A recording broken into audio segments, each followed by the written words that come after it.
गुरुर्ब्रह्मा गुरुर्विष्णुः गुरुर्देवो महेश्वरः गुरुर्साक्षात् परं ब्रह्म तस्मै श्रीगुरवे नमः। गजाननं भूतगणादिसेवितं कपित्तजम्बूफलचारुभक्षणम् उमासुतं शोकविनाशकारकं नमामि विघ्नेश्वरपादपङ्कजम्।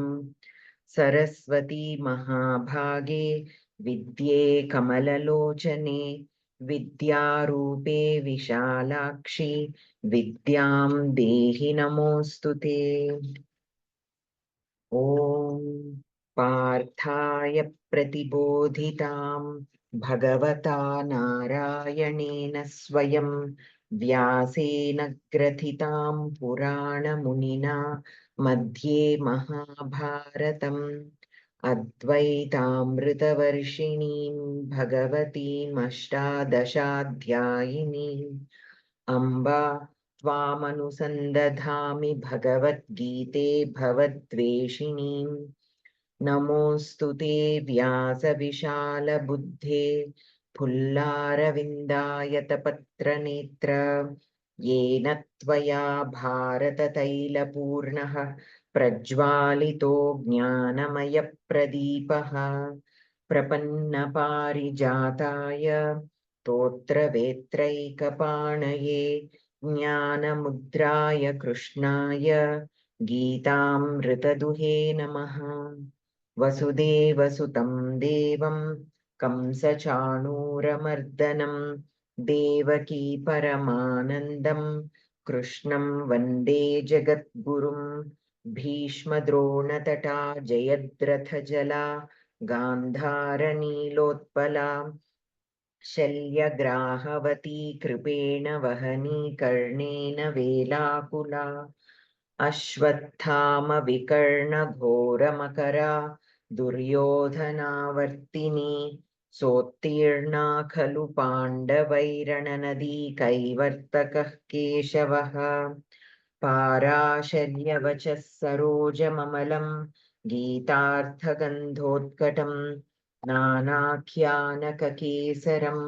हरिकथा सम्बोधनाबोधितं लोके सज्जनषट्पदैरहरः पेपीयमानं मुदा भूयात् भारतपङ्कजं कलिमलप्रध्वंसि नः श्रेयसे मूकं करोति वाचालं पङ्गुं लङ्घयते गिरिं यत्कृपातमहं वन्दे परमानन्दमाधवम्।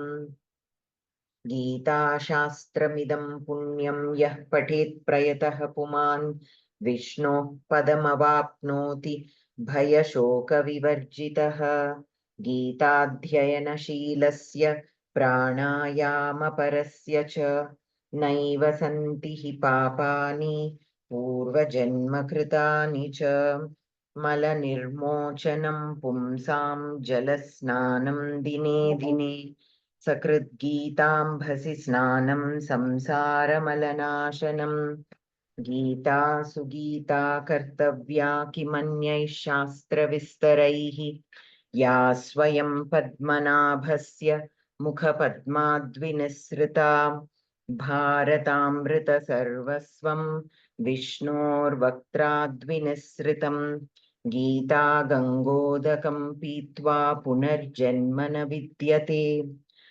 सर्वोपनिषदो गावो दोग्धा गोपालनन्दनः पार्थो वत्सः सुधीर्भोक्ता दुग्धं गीतामृतं महत् एकं शास्त्रं देवकी पुत्रगीतमेको देवो देवकी पुत्र एव एको मन्त्रस्तस्य नामानि यानि कर्माप्येकं तस्य देवस्य सेवा शान्ताकारं भुजगशयनं पद्मनाभं सुरेशं विश्वाधारं गगनसदृशं मेघवर्णं शुभाङ्गं लक्ष्मीकान्तं कमलनयनं योगिभिर्ध्यानगम्यं वन्दे विष्णुं भवभयहरं सर्वलोकैकनाथं यं ब्रह्मा वरुणीन्द्ररुद्रमरुतस्तुन्वन्ति दिव्यैस्तवैः वेदैः साङ्गपदक्रमोपनिषदैर्गायन्ति यं सामगाः ध्यानावस्थिततद्गतेन मनसा पश्यन्ति यं योगिनः यस्यान्तं न विदुः सुरासुरगणा देवाय तस्मै नमः। ॐ भगवते वासुदेवाय नमः। गोविन्दं गोकुलानन्दं गोपालं गोपीवल्लभं गोवर्धनोद्धरं धीरं तं वन्दे गोमतीप्रियम्। ॐ भगवते वासुदेवाय नमः। नारायणं निराकारं नरवीरं नरोत्तमं नृसिंहं नागनाथं च तं वन्दे नरकान्तकम्। ॐ भगवते वासुदेवाय नमः। पीताम्बरं पद्मनाभं पद्माक्षं पुरुषोत्तमं पवित्रं परमानन्दं तं वन्दे परमेश्वरम्। ॐ भगवते वासुदेवाय नमः। राघवं रामचन्द्रं च रावणारिं रमापतिं राजीवलोचनं रामं तं वन्दे रघुनन्दनम्। ॐ भगवते वासुदेवाय नमः। वामनं विश्वरूपं च वासुदेवं च विठलं विश्वेश्वरं विभुं व्यासं तं वन्दे वेदवल्लभम्। ॐ भगवते वासुदेवाय नमः। दामोदरं दिव्यसिंहं दयालुं दीननायकं दैत्यारिं देवदेवेशं तं वन्दे देवकीसुतम्। ॐ भगवते वासुदेवाय नमः। मुरारिं माधवं मत्स्यं मुकुन्दं मुष्टिमर्दनं मुञ्जकेशं महाबाहुं तं वन्दे मधुसूदनम्। ॐ भगवते वासुदेवाय नमः। केशवं कमलाकान्तं कामेशं कौस्तुभप्रियं कौमोदकीधरं कृष्णं तं वन्दे कौरवान्तकम्। ॐ भगवते वासुदेवाय नमः। भूधरं भुवनानन्दं भूतेशं भूतनायकं भावनैकं भुजङ्गेशं तं वन्दे भवनाशनम्। ॐ भगवते वासुदेवाय नमः। यदक्षरपदभ्रष्टं मात्राहीनं च यद्भवेत् तत्सर्वं क्षम्यतां देवनारायण नमोऽस्तु ते। कायेन वाचा मनसेन्द्रियैर्वा बुद्ध्यात्मना वा प्रकृते स्वभावात् करोमि यद्यत् सकलं परस्मै नारायणायेति समर्पयामि। अस्तु. So in the last class, we did until the 16th shloka of the 6th adhyaya. So today let us start from the 17th shloka. Sharada Bhagini.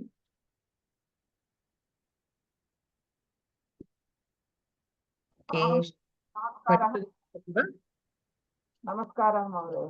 Namaste, namaste, Mahodaya. Patitum ichchati va Bhagini? I have to take the book, madam. You don't have the book? I thought I have to take out the first time I'm attending this class, madam. Okay, so you want to listen? Yeah. Okay. Sure, no problem. Surya Bhagini?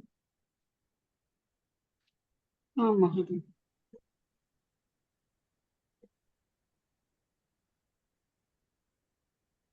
आहारविहारस्य युक्तचेष्टस्य कर्मसु युक्तस्वप्नप्रबोधस्य योगो भवति दुःखः युक्ताहार विहारस्य षष्ठी షష్ఠీ విభక్తి ప్రథమ ఏకవచనం యుక్తచేష్టస్య ఇది కూడా షష్ఠీ విభక్తి ప్రథమ విభక్తి ఏకవచనం కర్మసు కర్మం శబ్దం సప్తమి విభక్తి బహువచనం యుక్త స్వప్నావ నకారాంత నపుంసకలింగ సప్తమి బహువచనం యుక్త స్వప్నావబోధస్య ఇది కూడా షష్ఠీ విభక్తి ప్రథమ విభక్తి ఏకవచనం అకారాంత శబ్దం అకారాంత పుల్లింగ శబ్దం యోగ ఇది కూడా ప్రథమ విభక్తి ఏకవచనం ప్రథమ విభక్తి ఏకవచనం అకారం ఇది యోగనే అవుతుంది కదా యోగ అకారాంత పుంలింగ ప్రథమ ఏకవచనం భవతి ఇది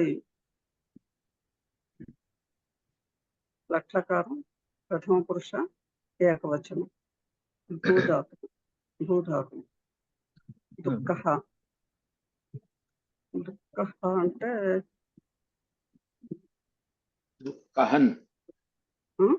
దుఃఖహన్ నకారాంతః పదార్థః యుక్తాహార విహారస్య సముచితాహార సంచారస్య కర్మసు కార్యేషు యుక్తచేష్టస్య సముచిత వ్యాపారస్య యుక్త స్వప్నావబోధస్య సముచిత నిద్రాజాగరణస్య యోగః సమాధిః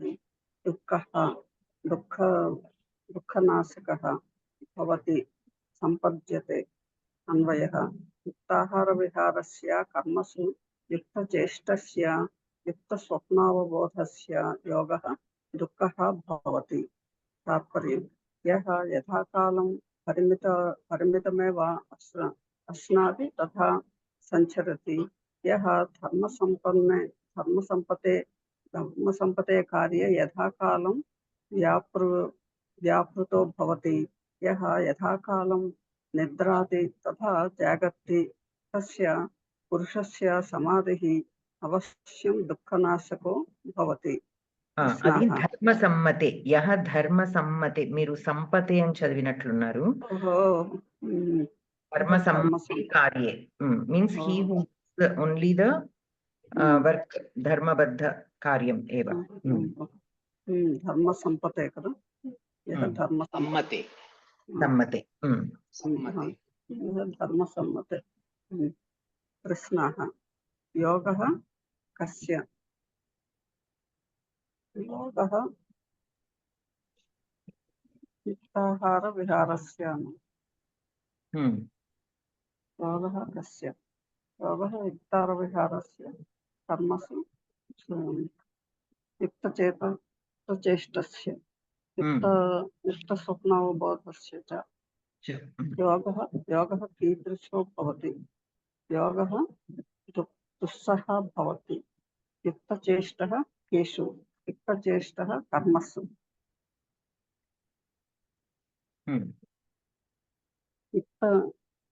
యుక్తస్వప్నావబోధస్య కః దుస్సహ భవతి యుక్తస్వప్నావబోధస్య యోగః దుస్సహ భవతి. దుస్సహ కాదు దుఃఖః భవతి. వ్యాకరణం సంధిః యోగో భవతి యోగః ప్లస్ భవతి విసర్గ సంధిః సకారః రేఫः ఉకారः గుణః. సమాసః యుక్తాహార విహారస్య ఆహారస్య విహారస్య ఆహార విహారౌ ద్వంద్వః యుక్తౌ ఆహార విహారౌ యస్య సః తస్య బహువ్రీహిః యుక్తచేష్టస్య యుక్తచేష్టా యస్య సః తస్య బహువ్రీహిః యుక్త స్వప్నావబోధస్య స్వప్నః చ అవబోధః చ స్వప్నావబోధౌ ద్వంద్వః యుక్తౌ స్వప్నావబోధౌ యస్య సః తస్య బహువ్రీహిః దుఃఖం హంతి దుఃఖః కర్తరి క్విప్ ఉపపద సమాసశ్చ కృదంతః యుక్తః युज् धातुः ताप्रत्ययम् प्रथमा विभक्ति एकवचनं चेष्टा चेष्ट प्लस आंग भावे प्लस ताप स्त्रीत्वे टाप् इस् अ स्त्री प्रत्ययम्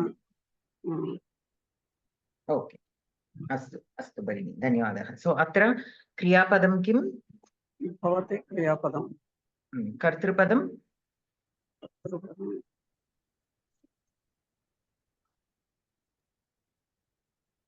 योगः योगः योगः सो दुःखः किं भवति योगः दुःखः भवति सो दुःखः what will dukkha be ante nama relation sambandhan nama kim bhavati dukkha iti padasya yogah dukkha bhavati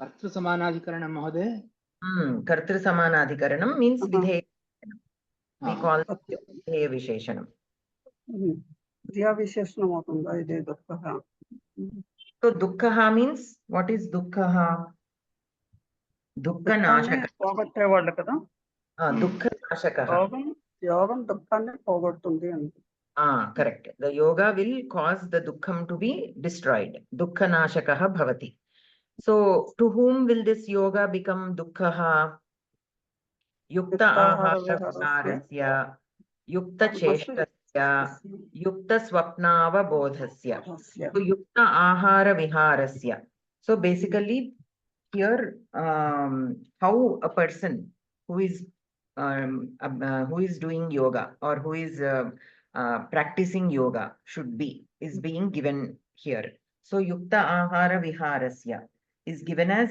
samuchita ahara sancharasya so basically how much we should eat at what timings we should eat what kind of food we should eat so he who follows all that has already been explained in the previous adhyayas so accordingly he who follows that when practicing yoga we also have to practice all these things because otherwise the body cannot support us in our practice of yoga why because practicing of yoga takes a lot of strength mentally and physically and both the strengths can be obtained only through proper food to start with if there is a support from the body and mind then whatever we are trying to practice that control of the senses and everything it will become a lot easier when we have a strong body and mind to support that and how do we get a strong body and mind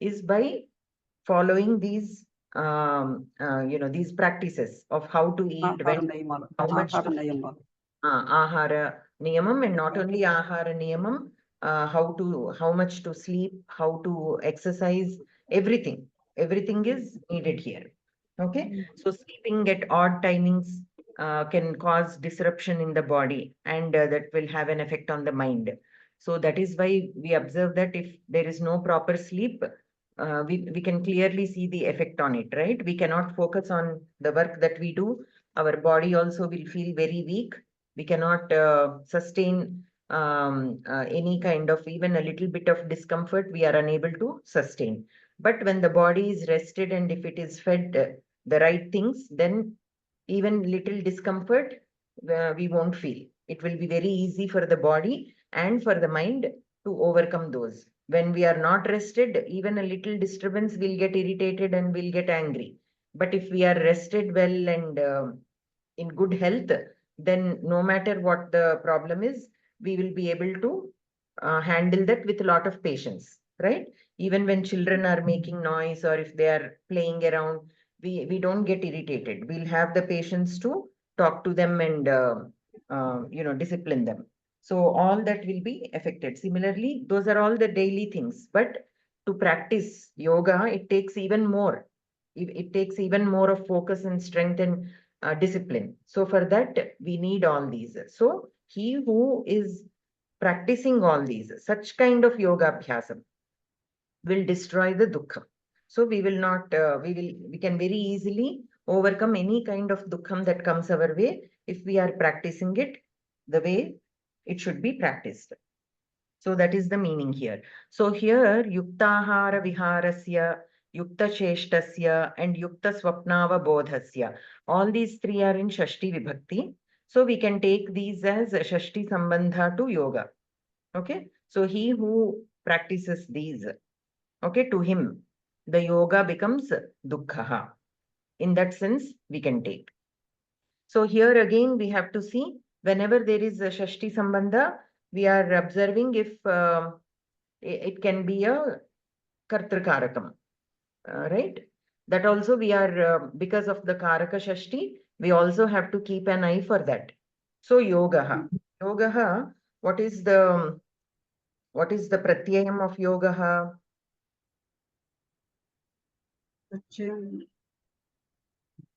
For the Yuj Dhatu, what Pratyayam when added, it will become Yogaha. Usually all our Shabdas are derived from Dhatus only.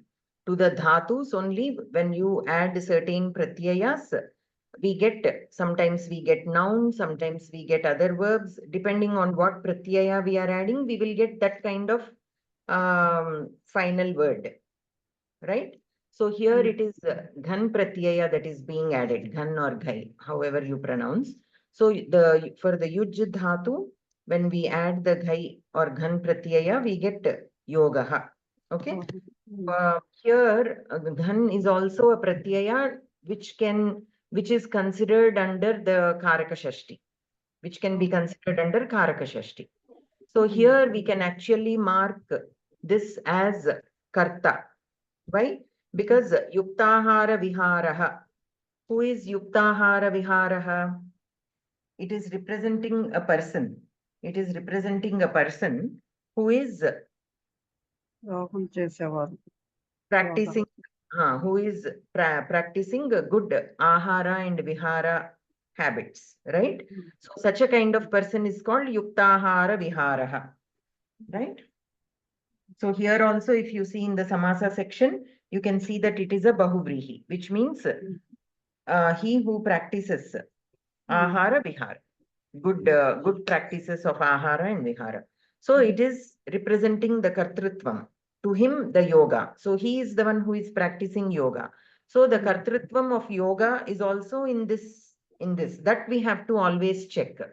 Whenever we are identifying a word as a kartrupadam, we have to see if the vyapara ashrayatvam is there in that of the kriyapadam or not. So here yoga, the pratyayam, ghan pratyaya, it is a valid pratyaya to be considered for karaka shashti. So first we have to check that. And once it qualifies, still not every time we can mark it as karta. Okay. If it is more like a noun, if the word is acting more like a noun, then we leave it, the yoga word. If it is more acting like a kriya, then we mark the Shashti Vibhakti word as a karta. Okay, so technically here all the factors are have fallen in place. The Ghan Pratyaya, it is valid for Karaka Shashti, which means practicing of yoga. So it has kriya in it, and kriya vyaparatvam, vyaparat ashrayatvam is there in this yuktahara vihara. So we can technically call this as a karta to yoga. So all these three, they are not three different kartas. It is one karta who has all these qualities. So we can add one as karta and the other two as visheshanas to yuktahara viharasya. Because it is not only the ahara viharasya that one should have. He should also have the yukta cheshta, yukta swapnava bodha. So all these practices should be there in that person who is practicing yoga. So we have to take the other two as visheshana, yuktahara viharasya. And yuktahara viharasya can be marked as karta to yoga. It will become karaka shashti. Okay. And sometimes there is still a little bit of contemplation happening here because yoga is considered more like a noun rather than a verb. Like Ramasya Gamanam. There, this Gamanakriya is more exhibiting the qualities of a verb. whereas yoga is not exhibiting that much of qualities of a verb, right? Yoga sounds more like a noun rather than a verb, though it has vyaparam in it. Still, it is like that. So in such cases, there is a small element of doubt whether to mark this as Karaka Shashti or not.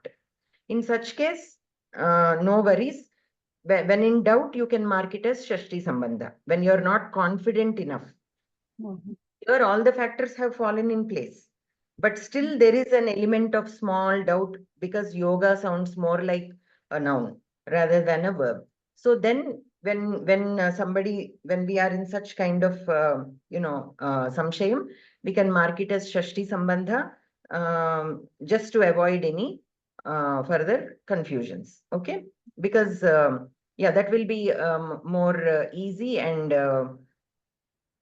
easy to not make a mistake. When in doubt, షష్ఠి వచ్చినప్పుడు ఇది noun కింద తీసుకోవచ్చును Shashti యోగ అనేది Bhagini ఈ విశేషణానికి షష్ఠి వచ్చినప్పుడు దీన్ని ఇది నామవాచకం కింద తీసుకోవచ్చునా నౌన్ కింద యోగ అనే శబ్దాన్ని కాదు. What I am saying is, do you remember Karaka Shashti? So అంటే ద్వితీయ విభక్తి తోటి షష్ఠి సంబంధం అవుతుంది కానీ షష్ఠి కారకం లేదు కదా మామూలుగా ద్వితీయ విభక్తియా ద్వితీయ విభక్తి వచ్చినప్పుడు వస్తుందనేమో కదా షష్ఠి విభక్తి కాదు ద్వితీయ విభక్తి వచ్చినప్పుడు షష్ఠి సంబంధం రావటం ఏంటి నాకు అది అర్థం కాలేదు ద్వితీయ తత్పురుషకి మీరు షష్ఠి వస్తుందంటున్నారా ఇప్పుడు కారకాలను ద్వితీయ వచ్చే చోట ద్వితీయ కర్తృకారకానికి కర్మకారకానికేను ద్వితీయ కర్మకారకం కదా కర్మకారకానికేను షష్ఠికి సంబంధం ఉంటుందని కదా కాదు మీరు అడిగింది నాకు అసలు ఫస్ట్ అర్థం కాలేదు సో సెకండ్ బేసికల్ గా కారక షష్ఠి is when a word in shashti vibhakti, like the best example is Kalidasasya Kriti. Okay, Kalidasasya Kriti. Here Kalidasasya, it is in shashti vibhakti. Kriti. Okay, Kriti is a work. It is indicating a work done by Kalidasa. So here this Kriti is a Kridanta. Kriti is a Kridanta. When we have a Kridanta in the place of a Kriyapadam rather than a Tinnanta. Tinnanta means the Lakaras. Any form of Lakara is a Tinnanta. Without a Tinnanta, if we have a Kridanta and if we have a Shashti Vibhakti word which takes the place of a Karta, like Kalidasasya Kriti means Kalidasaha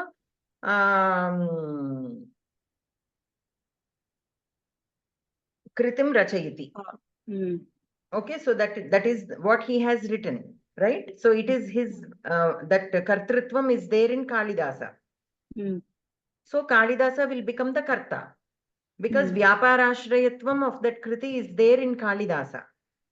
So here Kalidasasya kriti, though it is in shashti vibhakti, we call that the karta of the kriyapadam kriti. Okay, similarly Ramasya gamanam. So the gamana kriyayaha ashrayatvam rame asti. So though Ramasya, though it is in shashti vibhakti, since it has the kartrutvam of the kriya, we call Ramasya as the karta to gamanam. Okay, so here there is no dvitiya vibhakti. I don't know why you mentioned dvitiya vibhakti. There is no dvitiya vibhakti here in Karaka Shashti. So here that kartrutvam is there. So sometimes the karta will take Shashti Vibhakti when the Kriya Padam is a Kridanta.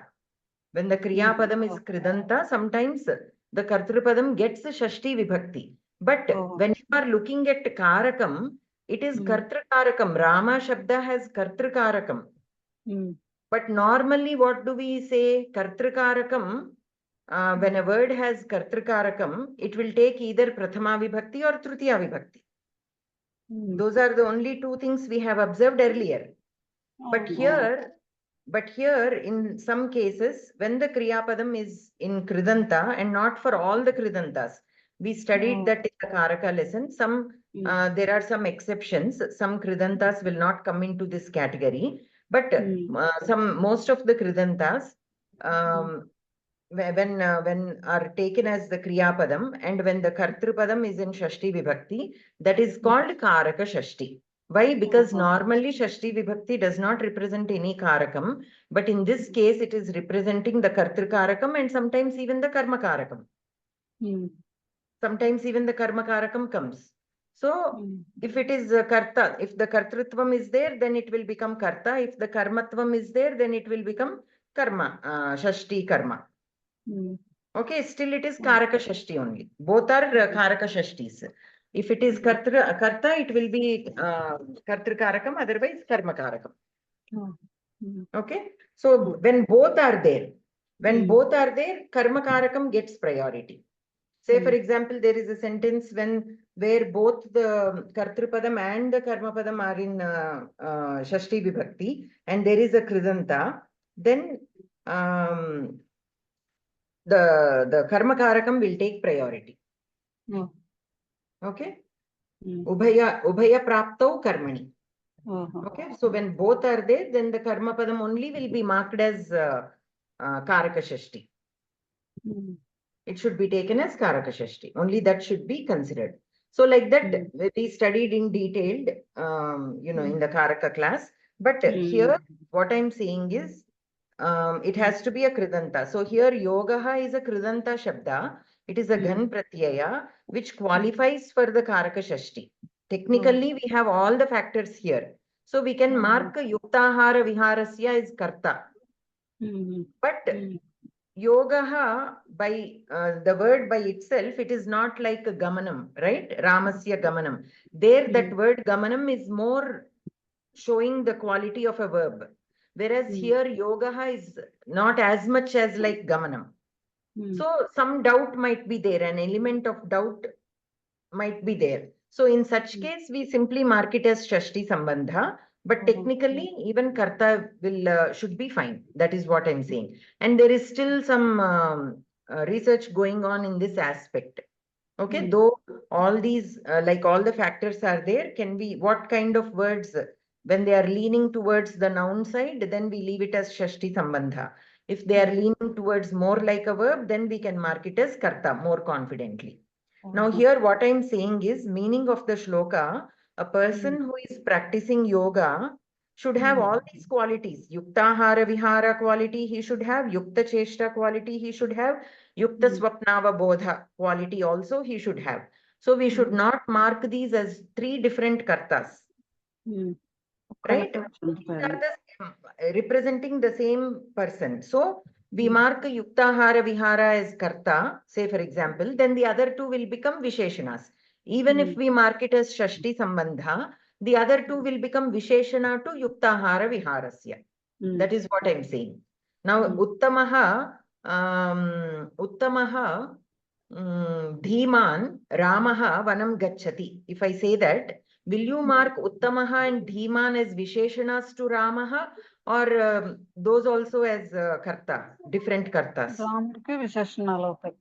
Like that, because Rama is the one who is having these qualities of uttama and dhiman. Okay, so that is why we are marking. So here also, all these qualities are in one person only.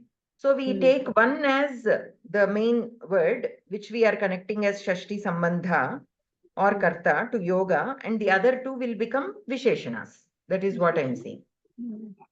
Okay, sometimes there the meaning we have to understand. Sometimes three different words can be there. Then we have to mark them as samuchita. Okay. For that, we have to see whether all these three words are representing the same person or they are three different, qualities, qualities of three different persons or three entities, three separate entities. That based on the meaning of the shloka, we should identify and decide whether to mark them as Visheshanas or Samuchitas. And Dukkhaha will be that yoga itself will become Dukkhaha. So it is Videha Visheshana. Okay, so he who is practicing karmasu, in all the karmas that he is involved in all the karyas that somebody is involved in. So karmasu is indicating the adhikaranam. Okay. Okay. So the yoga Vishaya? in all the karyams that you do. So no matter what karyam you take up, the practice of yoga that you have will destroy all the difficulties that you might come across the karyams that you do. Okay, you will have the strength to overcome all the difficulties or all the any kind of stress that you come across in your karyas. See, that also we can see people who are more calm and balanced, even small obstacles, if they come their way, they are able to overcome them slowly and easily, right? Why? Because they have a much more stable mind and they are able to take both equally. But some people, even for very small things, they get agitated and they get very worried, even for very small things. So for them, that practice is not there. That yoga is not there. That the yoga abhyasam is not going on with them. That is the reason why they get disturbed very easily for small things. So to them, in every karyam that they do, see, every karyam for anybody, good and bad will be there. Even for yogi also, when he takes up a karyam, good and bad will come across. But he will be able to handle the difficulties that come in the karyams that he handle easily. Why? Because he is more balanced because of the sadhana that he does. It is not that the yogis will not face any difficulties. They will definitely face difficulties like anybody else. But they are able to overcome them with ease because of that mental strength they have obtained with the practice. Whereas those who have not practiced, are not doing that abhyasam, for them it will become difficult. That is why they get very easily disturbed even for very small things also. It will be surprising that how such small things can also disturb. Why? Because that yoga abhyasam has that kind of strength. It can change a person to that extent. So somebody that also we might have seen, some people who are very feeble today, with a little bit of abhyasa, once they fall into the right group and right practice and right things, soon we see that change in them. Very easily they are able to take things that come across their way. So like that yoga abhyasa has that shakti of giving that strength of the mind.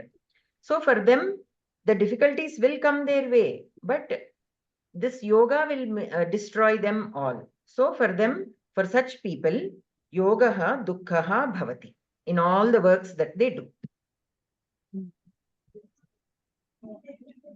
Any महोदय, question? महोदय, अत्र कर्मसु इति शब्दः विषयाधिकरण इति वक्तुं शक्यते वा? आम्, Vishayadhikaranam vaktum shakyate. Why? Because it is in the karyas that you do. So they may not be always it is not a physical place, the work that you do. So you can consider it as Vishayadhikaranam. Okay. Dhanyavada. So here we have Yuktahara Viharasya. So Ahara Vihara. Ahara Viharau Dvandva. Yuktau Ahara Viharau Yasya Saha. So Bahuvrihi. So he who is or who has that yuktam with the ahara and the vihara. And yukta cheshta yasya saha. This also is bahuvrihi.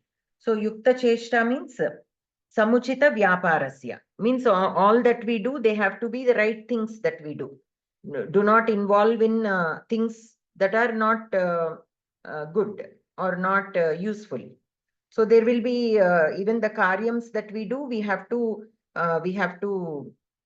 see if that is necessary, if that is a good thing to do, or if it is only not helping us in any way to grow, then such kind of activities we should refrain ourselves from doing such kind of activities. We should only involve in things that that take us more and more forward in our spiritual path. So such activities we have to be involved in. So such a person is called Yukta Cheshta. Similarly, Yukta Swapnava Bodhasya.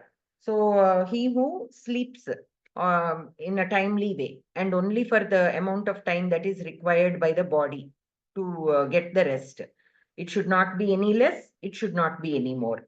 The exact time that is needed for a body to completely rest so that it can again perform in full energy. And dukkha, dukkham hanti dukkha. So whenever there is a kriya padam in the vigraha vakyam, we can consider that as a upapada samasa.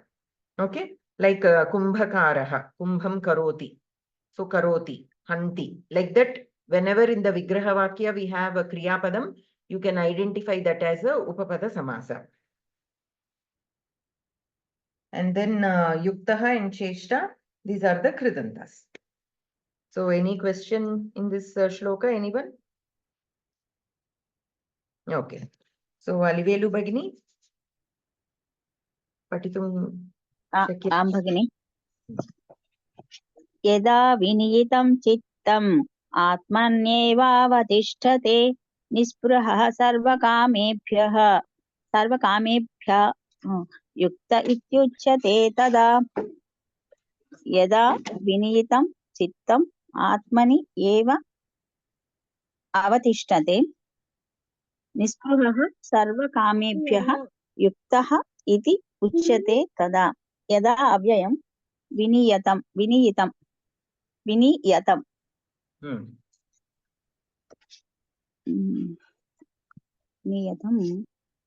अकारान्त नपुंसकलिंग द्वितीया प्रथमा एकवचनं अकारान्त नपुंसकलिंग प्रथमा एकवचनं चित्तः अकारान्त पुंलिंग द्वितीया एकवचनं आत्मन् नकारान्त नपुंसकलिंग सप्तमी एकवचनं अवतिष्ठते अवस्थाधातु आत्मनेपदी तिष्ठते लट्लकार प्रथम पुरुष एकवचनं निःस्पृहः अकारान्त पुंलिंग प्रथमा एकवचनं सर्वकामेभ्यः पंचमी बहुवचन तृतीया पंचमी बहुवचनं युक्तः प्रथमा एकवचनं अकारान्त पुंलिंग इति अव्ययम् उच्यते वचिधातुः कर्मणि लट्लकार प्रथम पुरुष एकवचनं तदा अव्ययम्. So 1 second. Chittam, it is there.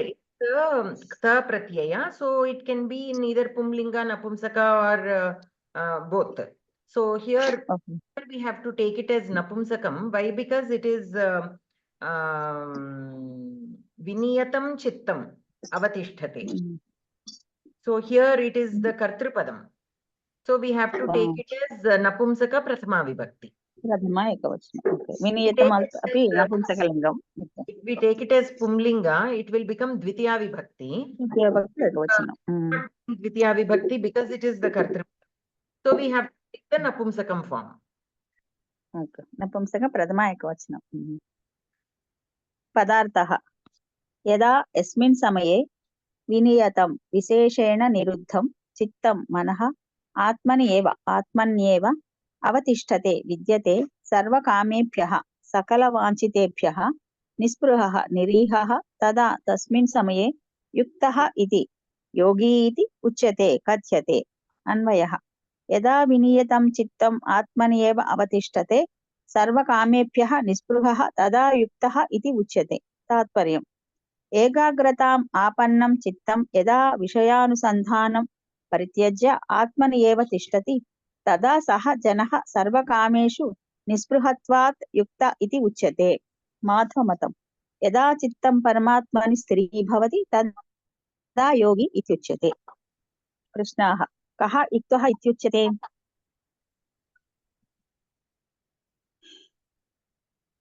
निःस्पृहः सर्वकामेभ्यः युक्तः इति उच्यते. केभ्यः निःस्पृहः युक्तः इत्युच्यते? सर्वकामेभ्यः निःस्पृहः युक्तः इत्युच्यते. kada yuktah ityuchyate yada viniyatam chittam atmanyeva avatishtate.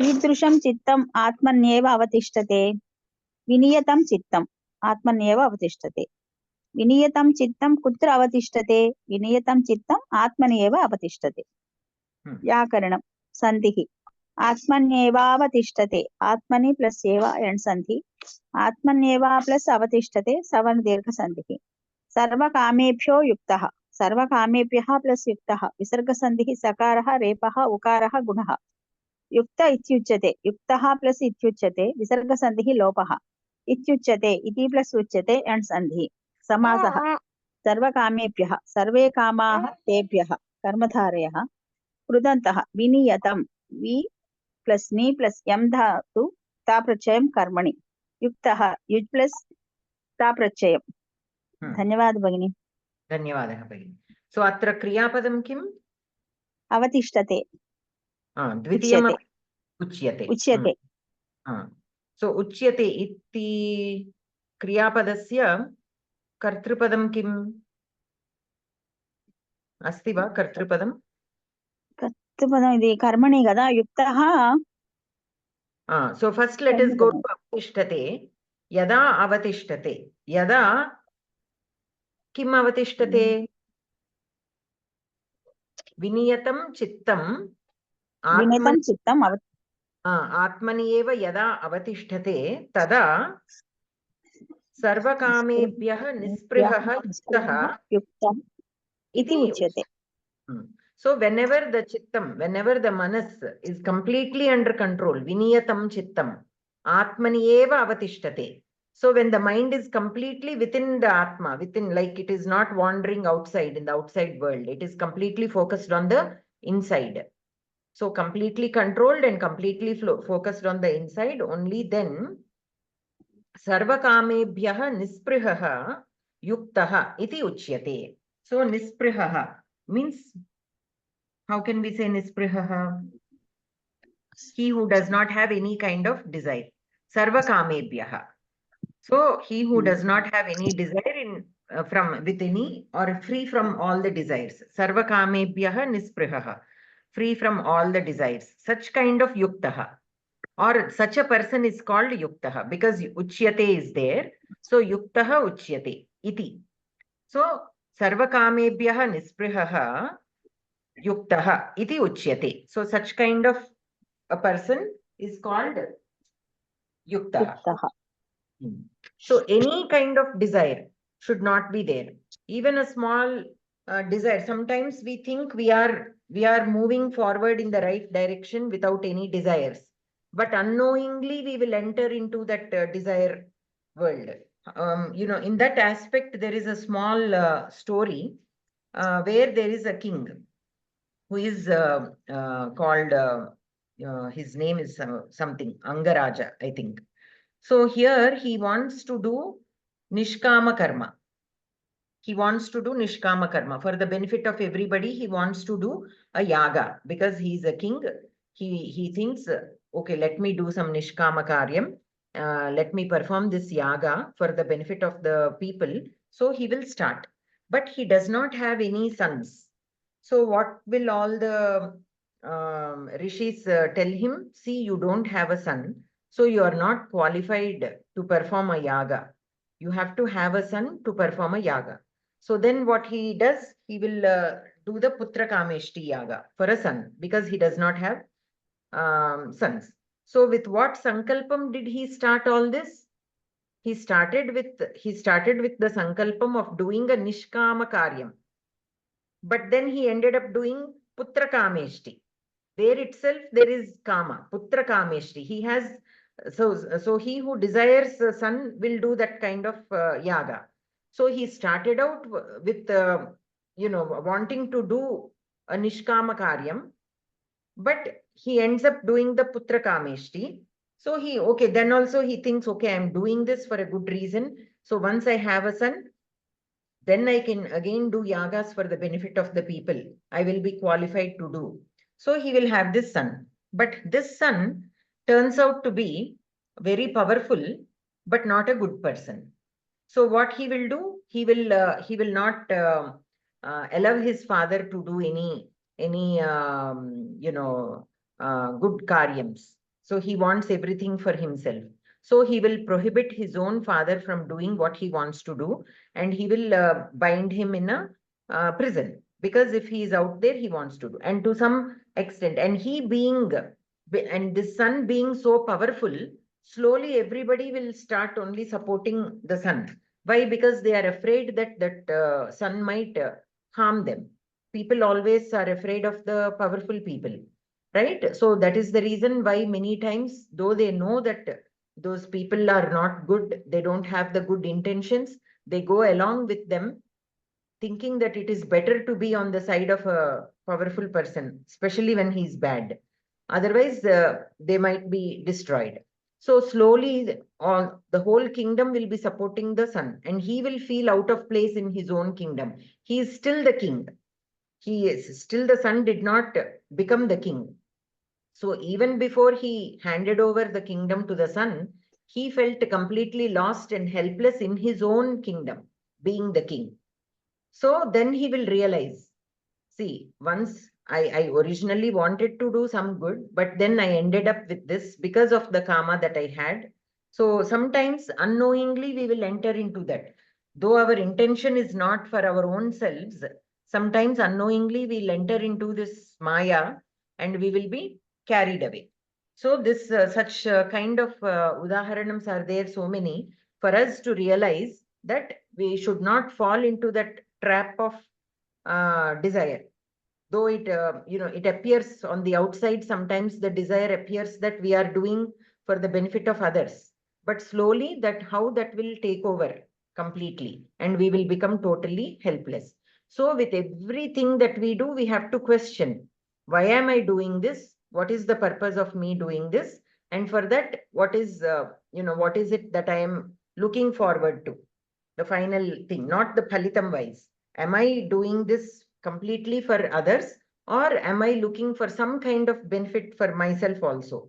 Because if we get an answer as a yes to that second part of the question, then definitely we are bound to face all kinds of trouble. Like, see, once we have any kind of desire, we will get any kind of emotion like anger or disappointment or happiness or anything. And that happiness, again, though it is happiness temporarily, it will again lead you to another desire, because that happiness is not permanent. It is a ashashvata sukham. So that will again, okay, today you are happy with this accomplishment, but again tomorrow that will become old. You will look forward for another happiness. So you want to gain more and more. So again, that is also not good. So with everything that we do, we have to question to make sure why we are doing that. Why do we want to do that? Is it because it is our responsibility to do? Then that is fine. We have to look at it as some seva to the Paramatma and do our duties, do our responsibilities. We should not expect anything back. So in that way, we have to watch out so that this desire will not take over us unknowingly. Otherwise, it can completely destroy us. So this is this shloka. And here we have Sarva Kamebhyaha, Sarve Kamaha. So here this is Visheshana Purvapada Karmadharaya. And the Kridanta is Viniyatam. So Vi Upasarga, Ni Upasarga, Yam Dhatu, Ktha Pratyayam. And Yuktaha, we all know that, Yuj Dhatu, Ktha Pratyayam. So here the Tatparyam, Ekagratam Apannam Chittam Yada Vishayanusandhanam Parityajya Atmani Eva Tishtati Tada Saha Janaha Sarvakameshu Nisprihatvat Yukta Iti Uchyate. Okay. Any questions in this shloka?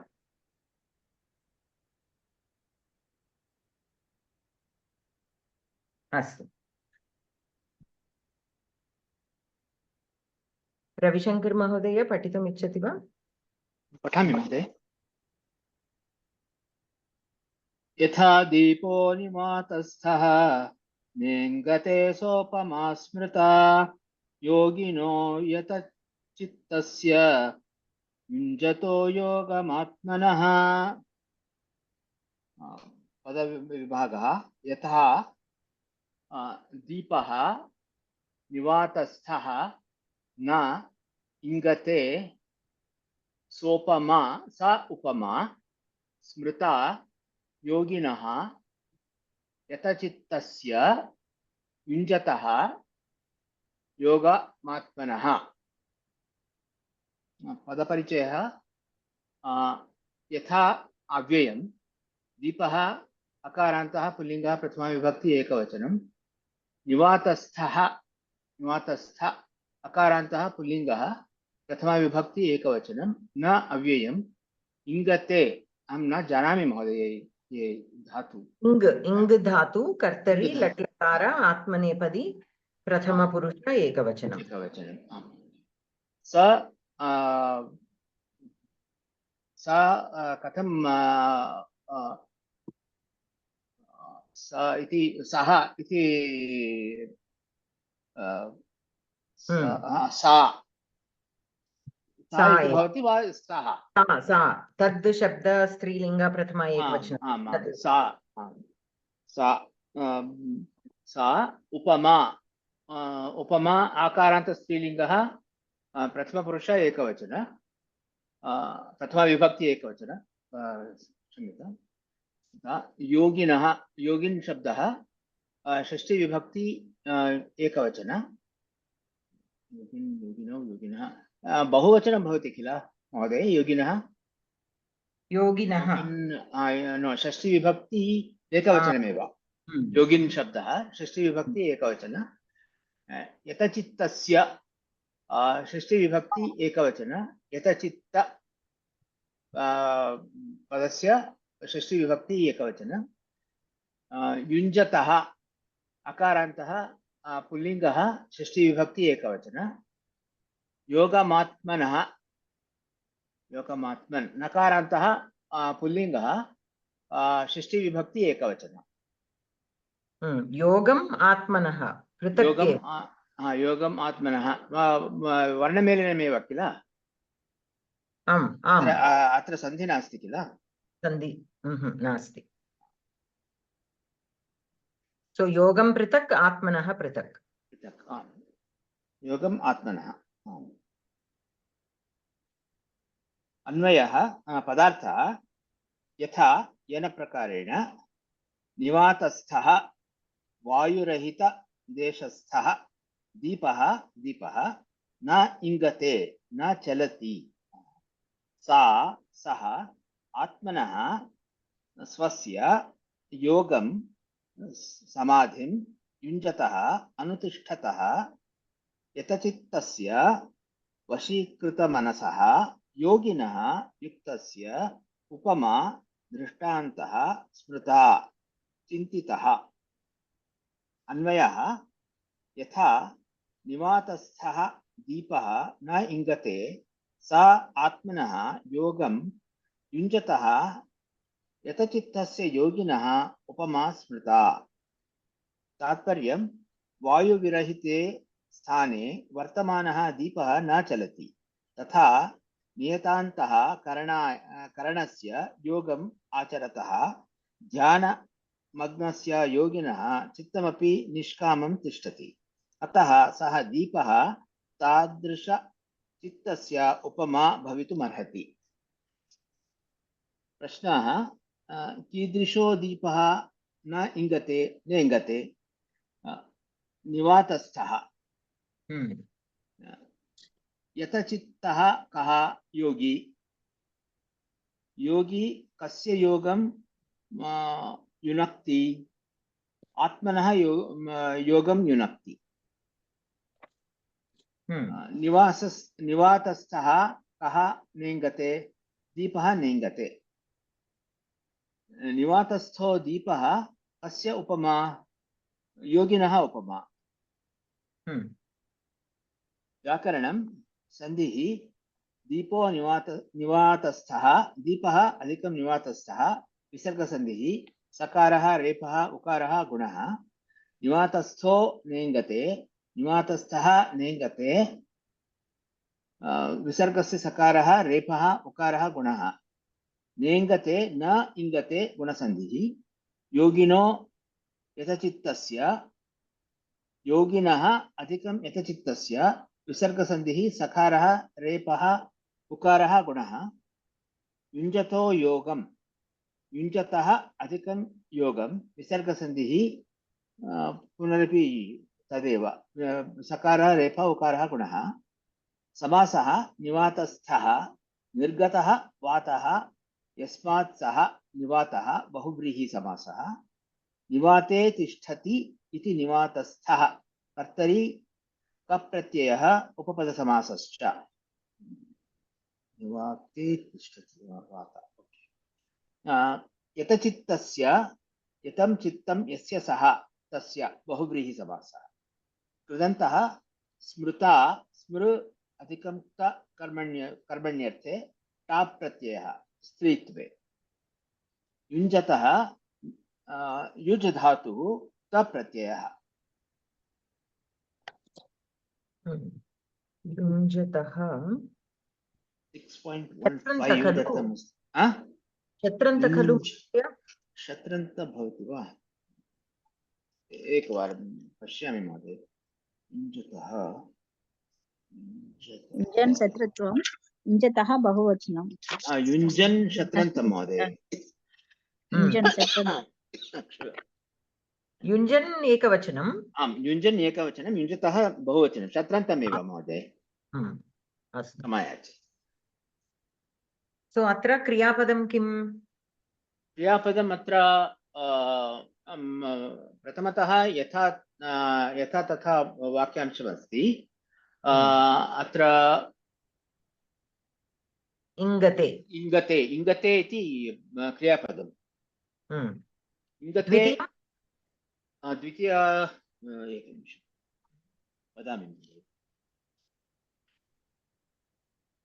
स्मृता स्मृता स्मृता सो इङ्गते इति क्रियापदस्य कर्तृपदं किम् दीपः दीपः दीपः न इङ्गते दीपः निवातस्थः विशेषणं टु दीपः विशेषणं टु दीपः दीपः न इङ्गते प्रतिषेधः न प्रतिषेधः निवातस्थः दीपः न इङ्गते यथा न इङ्गते तथा तथा तथा वाक्यांशं यथा सा विशेषणं यथा विशेषणं नास्ति सा विशेषणं सा विशेषणं यथा पदस्य सा विशेषणं न Yatha and sa will those are the two words that will be joining these two sentences. Yatha will Sheshanam to sa, like yatha tatha. Here tatha is not given, but sa is there. Usually we join the tad shabdasya, yad tad shabdas. So here yatha and sa will be joined in that way. Okay. Here instead of tatha, sa will be used. Tatha. Yeah, tatha you can want. Tatha we take as adhyahritam if we want. Tatha sa upama smrita, like that we can take. Okay. And this karma sambandha asya. Yoginaha upama. Yoginaha upama smrita. Shashti sambandha atra. Yoginaha upama shashti sambandha asya. Yoginaha yatachittasya यतचित्तस्य युञ्जतः तयोरपि विशेषणमेव पुनः युञ्जतः योगिनः युञ्जतः योगिनः again युञ्जतः कं युञ्जतः योगं आत्मनः योगं युञ्जतः आत्मनः अत्रापि षष्ठीसम्बन्धः एव yes so here how we have to take the meaning of this is here a yogi or his mind, the chittam of a yogi is being compared to a deepa. What kind of deepam? Nivatastha pradeshaha. Where there is no wind, if a deepam is put in a place where there is no wind, only as much air as is needed for that deepam to light, because air, deepam needs air, oxygen, it needs oxygen. Yes. Yes. So only as much as it needs that air to continue to light, Burning. Yes. and without any other extra wind, how Ah. still it will be. How still it will be, not even. And even when a little breeze comes, immediately it will flicker. Yes. Even the slightest air, it will flicker. Disturbance. Yes. So, but a yogi's chittam is so solid like a nivatastaha deepaha. Deepaha. Yes. Will not flicker even a little bit. The manas will be under total, the chittam will be under total control, that it will not waver. No matter what, it will not be disturbed. That kind of, so here that comparison is made. Yes. In this shloka, that comparison is made. Why? For us to understand easily, to be able to understand easily, even the slightest. Sometimes we think, oh, I shut all the doors, but still the lamp is flickering. Yes. Where is this air coming from? Sometimes we all have gone through that experience, right? Yes. So Yes, we will be checking. Even when we light the stove for cooking, it will be flickering. We think we have closed, but somewhere one small window is open, and somehow the air comes till the stove, and the stove keeps, the flame on the stove keeps flickering. Like that, even a small disturbance somewhere can make the mind disturb for a normal person. But he who is a yogi, to him, nothing can disturb him. That kind of chittam he will have. So only then he will be called a yogi. Anybody cannot be called yogi after little bit of abhyasa. That abhyasa should be to that extent where no matter what, nothing can disturb his. So such a person, that here that comparison, this shloka is only giving us that comparison. So for us, it's easy to understand. It will be easy to understand how strong the chittam should be under control. So here there is verse from one of the Upanishads in Yajurveda, where it says a person who has reached this kind of yoga sthiti, to him nothing, there will be no roga, there will be no jara, means old age, and there will be no mrityu also. No regular mrityu. He will choose to leave the body when he wants. When he wants.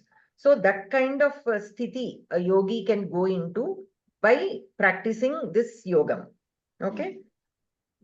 So, and that can be obtained only with the manas, shuddha manas. Only with the shuddha manas that can be achieved. Of course, with shuddha manas, again, all the factors that we have studied in the previous adhyayas and the shlokas, that kind of abhyasa in every aspect, if one does, then he will reach that state of yogi where his manas will be under complete control, and to him, the panchabhutatmaka shariram he will get. Panchabhutatmaka shariram means his shariram is one and the same with the panchabhutas around him. So nothing can, even if he gets a disease to his body, it will not bother him anymore. Will not bother him anymore. That pain also he will not feel. Why? Because in that kind of state, nothing will affect him. That is what roga cannot do anything to him. Mrityu cannot do anything to him. Old age also cannot do anything to him. Of course, the sariram will decay. The sariram, because of the roga, it will, deteriorate. And when it no longer can support the life in it, but of course here the yogi himself will choose to leave, rather than for a normal person. What happens when the sharira is not support the life, then the life will leave the body. There also the life will leave the body whenever the body is incapable of supporting the life, and that can happen through old age or through disease or through some kind of akasmat like accidents. In accident also, when the body is all destroyed, then what happens? It is in no way, it can no longer support the life in it. So that is when the life leaves. And roga, when the roga also, affects the organs of our body. When the roga affects the organs of our body, then the organs fail. So the body is no longer able to support the life. So the life leaves the body. Similarly, old age. Old age also, the organs slowly fail because of the old age, not because of disease or not because of something else, but simply their duration for how long they work, that time has passed. Wear and tear. Wear and tear, yes. So that is when again they fail to support the life. So that is when again the life leaves. These are all the factors. But for a yogi, also these things will happen. The rogam will be there, the old age will be there, but he chooses to leave even before the body completely fails him. But in the meantime, for regular people, there is suffering because of the disease or because of old age or because of the accidents, there is suffering. Whereas for a yogi, there is no suffering. Why? Because he has surpassed that stage where the indriyas are causing the pain. So he has surpassed them. He has entered into a state where nothing can disturb him anymore. And such a yogis are not always, how do you say, explicitly known. So we might come across a yogi whom we don't even realize that that person is a yogi. It can happen. So we should always be, and in the past, now these days, such yogis are hard to find. But in the past, there were many such yogis, right? So the kings, when they are going out into the forest for hunting or for whatever reason, they used to come across such yogis. And yogis always don't advertise themselves that they are yogis. Yes. So it's the responsibility of a person to identify a person, when we see a yogi, so that we do not, the best way is if we are able to take their blessings. If we are not able to take, at least we should not disturb them. Not disturb them. Yes. If we disturb them, then again, bad things can happen to us when we disturb such yogis. Such stories also are there. One very well known is the Parikshit Yes. story of Parikshit. Maharaja. He is the son of Abhimanyu. He is the son of Abhimanyu and Uttara. So he once is lost in a forest and he is very tired and very thirsty. And he comes across this hermitage where a Muni or a yogi will be meditating. He is in complete dhyanam with both his eyes focused on the middle of the eyebrows, and they are half open.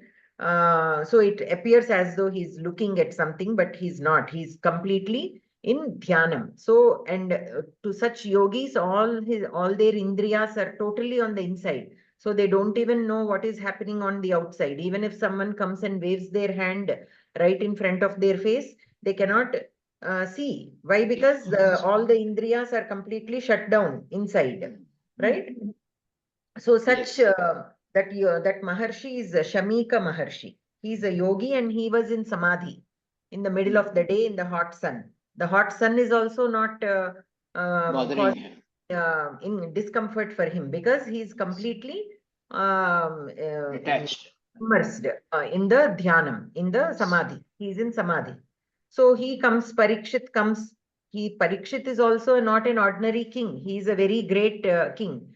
And even when he was in the womb of Uttara, he was actually, he goes through, in the war of Mahabharatam, in the war of Kurukshetra, there will be an ayudham that will be diverted towards this Parikshit. Yes. So Brahmastra. So he was supposed to be affected by it, but Krishna will protect and nothing will happen to him. But from the womb of Uttara, he will notice all this. He will see all this, that something, some astram is coming towards him and a man with a gada will protect him. And soon after he is born, he will look for that and he will realize Krishna is the one who protected him.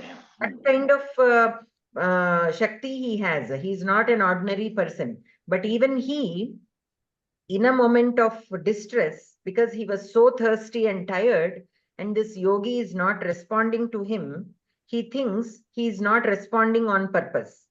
So the reason why he was named Parikshit is because soon after he comes out of his mother's womb, he will be looking very at everybody around him to see who that person who protected him was when he was in his mother's womb. That kind of observation he had, and he recognized Krishna as the one who saved him. But now this distress has come over him that he lost that thinking for a moment. So he thinks this yogi is ignoring him on purpose. See, such a great person, how can he think like that? He should have understood that this yogi is in samadhi. But that is how sometimes things happen. So he, in a moment of distress, he forgot. He did not realize the reality. He thought this yogi was avoiding him purposely. So he will think, I have to get back at him, and he will bring a dead snake and put it in the neck of this Maharshi. So his son happens to come there, and he sees, by then Parikshit has left. So the son comes there, he sees a dead snake in his father's neck, and he will curse whoever has put this snake on my father's neck.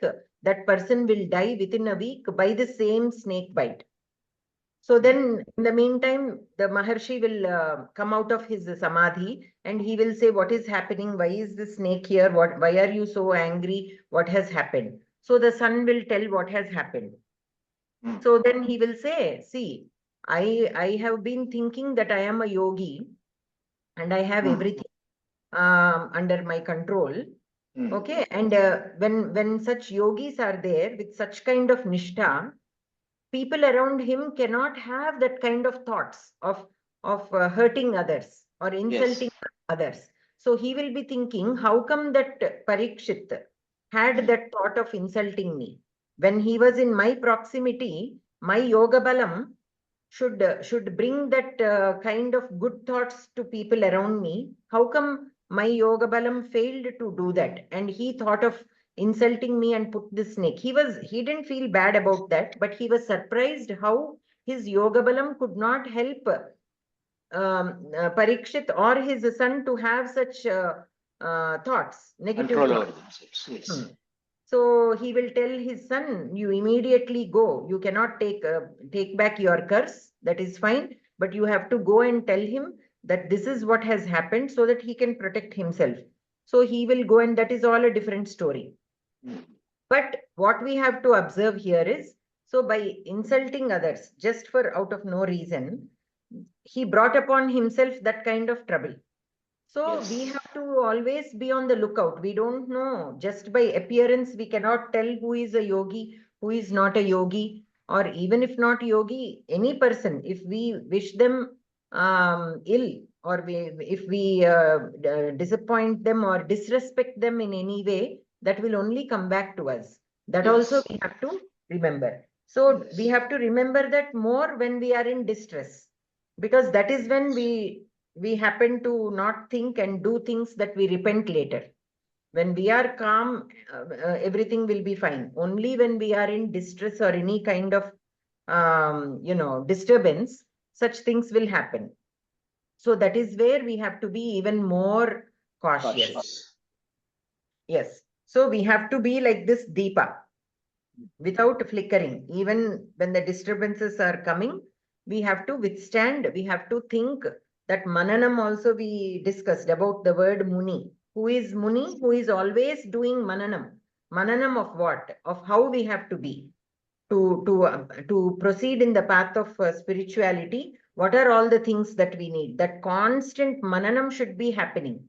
Because this is not a small thing. As we have seen in these small stories, how even great people are being affected. Even Vasishta was affected once. Now Parikshit, earlier times others. So such all great people with so much of abhyasa that they had are still sometimes, are giving in to these small disturbances. So who are we when we compare to such great people, such great kings, such great Maharshis? We are nothing. So we have to constantly do this mananam. So it is not a small thing that we are trying to overcome. It is not a small thing. It is, we have to accept the fact that it is very difficult. So we should not be disappointed. That also makes it happen. So we start doing something. Immediately, if we don't see the result of it, we get disappointed. So that also should not happen. If that there is no, we will only again face difficulties. So, Yes. or whatever path we are, that also there is a small story, in the next shloka, where a person, there is a rishi, again, he is also a maharshi. So he does a lot of big tapas. And then he does so much of tapas that he will obtain whatever one can obtain through such kind of tapas. Then he will think, okay, so it took me so long, so many years of abhyasa for me to achieve this kind of shakti. Now there are so many other people who also want to achieve that kind of tapashakti or moksham. Here tapashakti in the sense moksham or paramatma darshanam they might want. So since I have already gone through all this trouble of so many years of abhyasa, or so many hundreds of years of abhyasa, or so many lives of abhyasa, let me make it easy for the other people. So what he did was he gathered all his tapashakti, he put it in a pot, and he put that pot in front of some Shivalayam, and he will write on it, okay, if you want moksha or Paramatma Darshanam, what you have to do is you go down, there is a small pool. From there, you bring the water and do Abhishekam to this lingam here for 108 times. And then Paramatma will appear. That is what he will write on the pot. And he will go somewhere. He will leave the pot there. So all his tapashakti is there in that pot. And he will write that. Because of that tapashakti in the pot, whoever does that for 108 times will get that Paramatma Darshanam. So then a bypasser will be going there, will look at this spot, and he will think, oh, this is a nice opportunity for me. So he will start doing that. He will be climbing down the stairs, bringing water. He does Abhishekam. The first 5, 10, 20 times will happen without any pain. Afterwards, 50th time, small, climbing up and down the stairs is not easy with a pot of water. So he will start to feel the pain. He will be thinking, oh my God, so Paramatma will appear. I don't see any signs of Paramatma appearing. And he will start listening. He will go climb a mountain and see. Paramatma, if he is coming, he will not come just by himself. He will bring his own. Here, Paramatma is referred to Lord Shiva in this particular case. So he should be coming with his Nandi. He should be coming with his Parivaram. I don't see any signs of anybody coming. And then he will think, okay, let me do it for a few more times. So he will be doing like that every time. He is waiting to see any signs appearing, and he will still continue to do. After doing 107 times, he will get tired. He will think, see, I've already done 107 times, only one more time. It will not happen like a magic. He should be coming already by now, but I don't hear anything. I don't see anything. So what am I? Am I a fool? Some fool has written on this spot, if you do this 108 times, Paramatma will come to you. And I, like another fool, believed it, and I started doing this. So it is very foolish of me to do this, and he will get angry and he'll break the pot. He'll break the pot, and then Paramatma will come. And then he will say, you don't realize what you have done. So you have done 107 times. How come you lost the patience to do one more time? You should have not done it in the first place if you didn't have that kind of patience. But you did for 107 times, and for one more time, you couldn't show your patience. And you did this. Okay, if you didn't have the patience, you stop and you should have gone. At least for whatever you did for 107 times that Abhishekam, at least that Abhisheka phalam you would have got. Forget about Paramatma Darshanam. At least you have done 107 times. You might have got some kind of punyam. But you had to break the pot, and you don't realize what is there in the pot. So such kind of Maharshi, he put all his tapashakti for people like you. You did not take advantage of it, and by breaking it, you are not even that opportunity for other people is also gone. Yes. So like this, from this story, how or what we can understand is, many of us, many people, they start with this already thinking about what we are going to gain out of this. See, if he did not have that, only if he did it with the Chitta Shuddhi, just the Abhishekam, he could have the darshana of the Paramatma. But at every step, he was waiting for some kind of sign, After doing that also, we see sometimes, if any Nishtha is there for 40 days, they and if they have an objective, like some people will be doing for certain things, either for their health to get better, or their financial status to get better, or for whatever reason, if somebody takes up a task, after some time, they will be looking out for some kind of signs that things are getting better. And because of that, if and the more expectation that they have, even the little bit of benefit that they actually get, they are unable to see. They are unable to see because of the higher expectations that they are having towards the phalam. See, when somebody is suffering from some kind of disease, say, I have practically seen this personally. So they had this particular health condition, which is very serious condition. So they started some kind of this Daivaradhana or whatever. They were doing some kind of pujas or whatever. And the first couple of years, that person was so motivated. So and she had a lot of manobalam, and with that manobalam, she did all the right things, took the right food, took the right medicines, and took everything. So the first 2 years went very well. That disease did not progress. Okay. But her expectation was, actually, the doctors said, there is no use of any treatment. Okay. Yes. Maximum 7-8 months is left. But 2 years passed because of that manobalam that person had. But that person also had the expectation that the disease will be completely cured. So actually, if that person would have thought, that disease not progressing further itself is a sign. benefit, then that she would have continued. She would have still continued. But because of the expectation that she had that it will be completely cured, she was disappointed that it did not completely cure. And she forgot to see that it did not progress any further. That itself is a good thing. She was unable to see that. She got disappointed and she left everything completely. All that manobalam is gone. She didn't care. She was even reluctant to take the medicine. And then, of course, the disease took over. And then the end happened.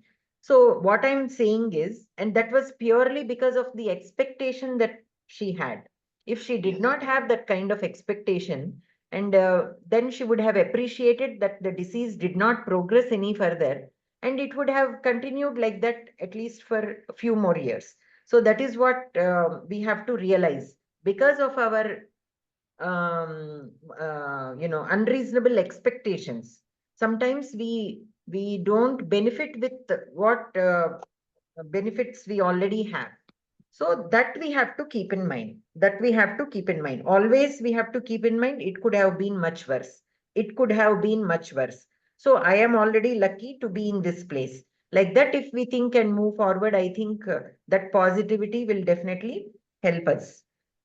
So that comes in the next few shlokas actually. But anyways, so in this shloka, what we are seeing is, so Vayu virahite sthane vartamanaha deepaha na chalati.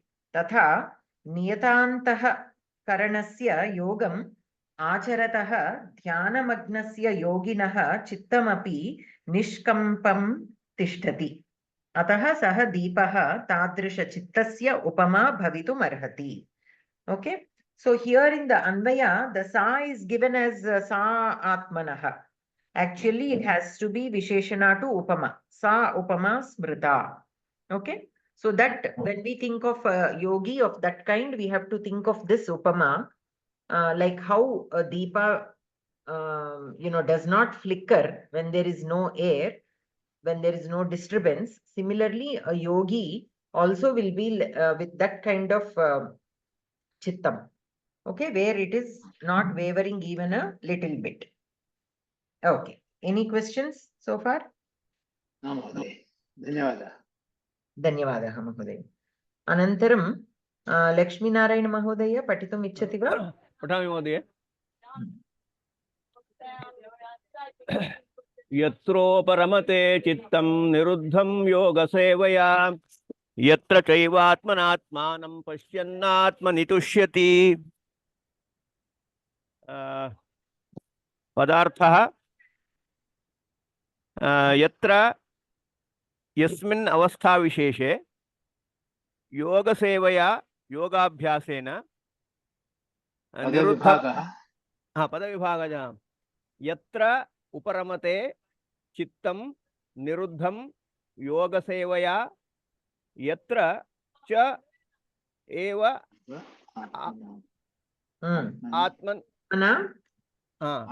आत्मनाम् आत्मानं पश्यन् आत्मनि तुष्यति. यत्र अव्यय पदप्रश्नमपि करोतु महोदय. यत्र अव्ययम् उपरमते उपसर्गपूर्वक रम धातु आत्मनेपद प्रथम पुरुष एकवचन. चित्तं चित्तं नपुंसकलिंग प्रथमा विभक्ति एकवचनं. निरुद्धं निरुद्धं आल्सो प्रथमा अकारांत निरुद्धं न निरुद्धं प्रत्यय ऑफ रुद्ध धातु नी उपसर्ग पूर्वक रुद्ध धातु. निरुद्धः. तो अकारांत लिंग प्रथमा एकवचन, सॉरी द्वितीय प्रथमा एकवचनम. Why? Because niruddham chittam uparamate. Niruddham chittam uparamate. That with respect to chittam only. So niruddham. Then yoga sevaya. Yoga sevaya. So that तृतीय विभक्ति एकवचन स्त्रीलिंग. यत्र पुनः अव्ययं च अव्ययम् एव अव्ययम् आत्मनाम् आत्मनम् आत्मनाम् आत्मानं आत्मनाम्. महोदय, the first word is केवलम् आत्मना. आत्मना आत्मानम् एवं. आत्मना आत्मना will be तृतीय एकवचनम् भवति. आत्मन शब्द आत्मानं द्वितीय एकवचनं. पुंलिंग एकवचनं. पश्यन् शत्रन्त पश्य आत्मनि सप्तमी एकवचन आत्मन शब्द ओनली. तुष्यति लट् लकार प्रथम पुरुष एकवचन. विभक्ति सॉरी प्रथम पुरुष एकवचन तुष् धातु.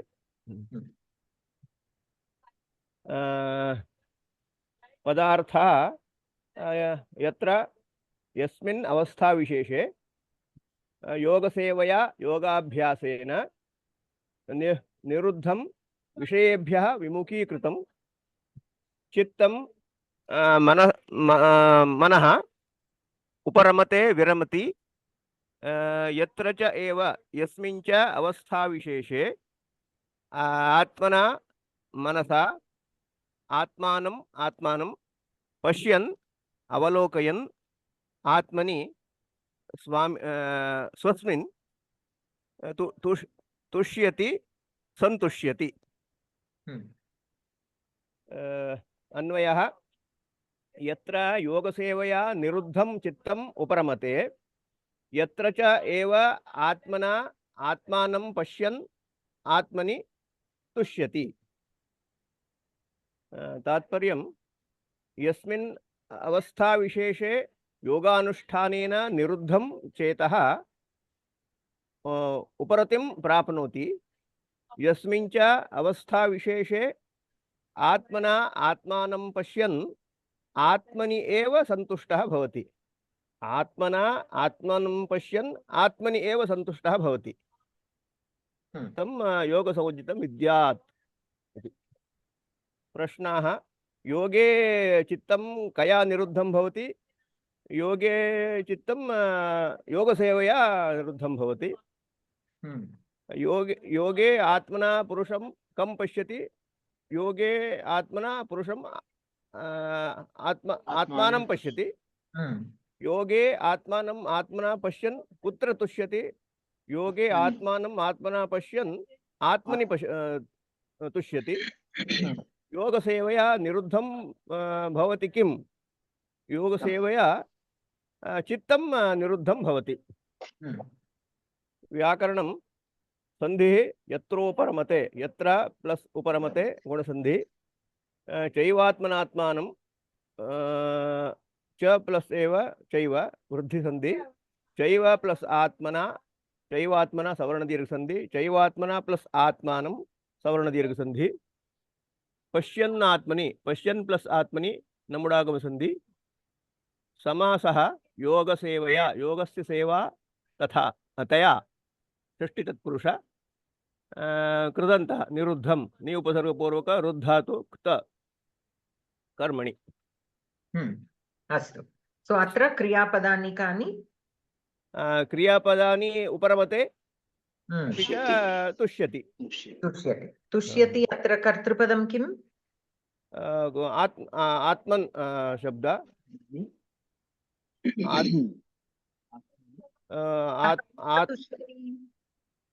यः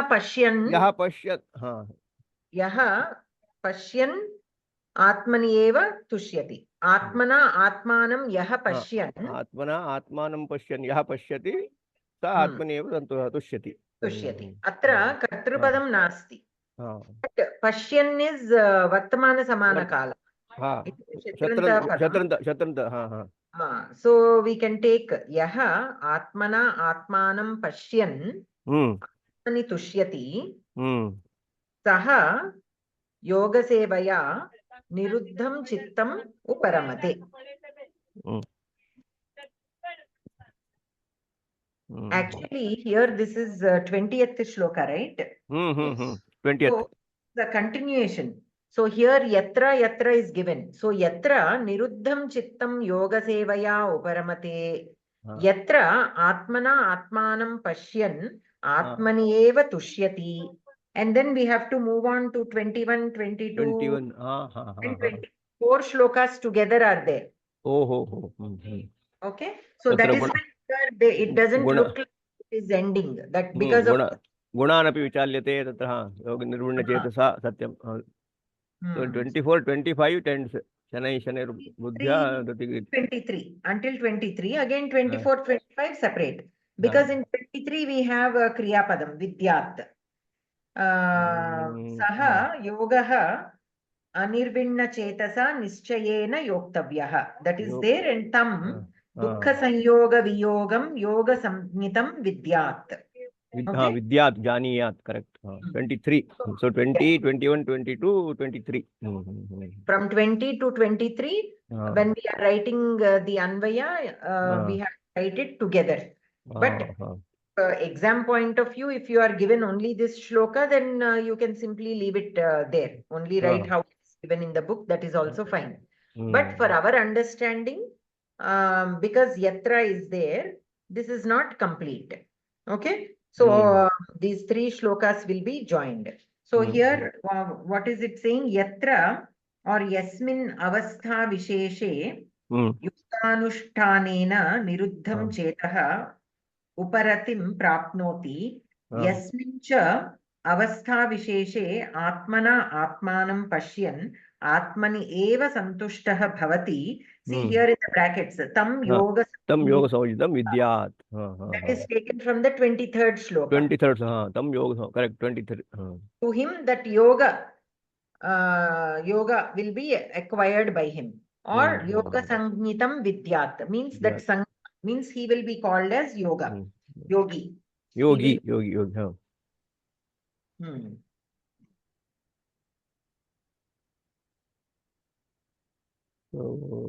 What uparamate niruddham chittam yoga sevaya yatra uparamate. So he who can, uparamate means like being happy. Santushtam bhavati. Able to experience that akhanda sukham. He is able to experience that akhanda sukham. Right? And tushyati is also like that only. He who is able to feel that akhanda sukham. Atmana atmanam pashyan. So with your own manas, if you are able to look into your atma and put all the indriyas there, atmani eva tushyati. He who is completely happy with himself, with everything that is there. Means atma triptaha, we studied that also, right? So but it is very difficult to it is very difficult, but he who is a yogi will be able to do all these, or he who is able to do all these will become a yogi. And yoga sevaya niruddham chittam uparamate. So that manas, which has been controlled, okay, should be with the yoga seva. By doing only the yoga seva, you should be, that manas should be satisfied. That manas should be satisfied completely with the yoga seva only. Okay, not with some external things, because those external things, as much happiness as they give, those are all temporary. They are not akhanda sukhas. So that is the reason why we still crave for more sukhas. Today, we buy something and we are happy, we enjoy that vastu. But after a week, after a month, after a year, we get tired of it. If we are not tired of it, we wouldn't want to buy another one. But why are we buying another one? Because we are not satisfied with that. We are temporary that sukham is over. We want again some more sukham. So that can never be quenched. That thirst can never be quenched. But he who finds that sukham within the atma itself, he will not crave. He will not have such cravings for another, because it is akhanda sukham. That sukham will satisfy you in all ways, that we don't crave for anything anymore. He is completely absorbed in it. We won't even be in a physical state of saying that, oh, I obtained this akhanda sukham, I am enjoying this akhanda sukham. We cannot distinguish like that. We will be in it. That's all. We don't even realize that if somebody says, I have obtained that akhanda sukham, we cannot say that we are totally immersed in it, that we lose all our senses. We don't even differentiate it anymore. Okay, like if you see like Tyagaraja or Ramadas, all these, how when they are singing those kritis, how are they? They are immersed in some immersed in that.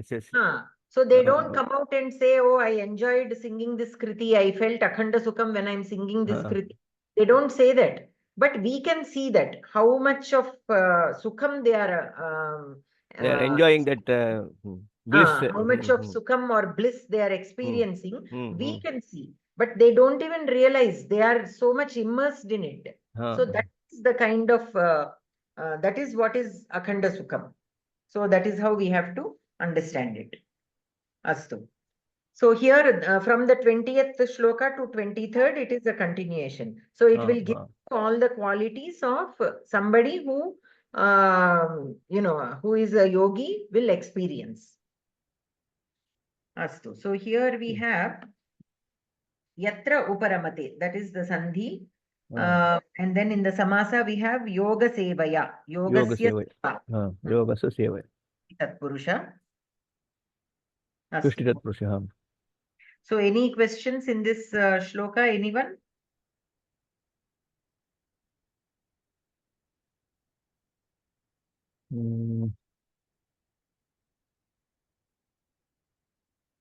Last one.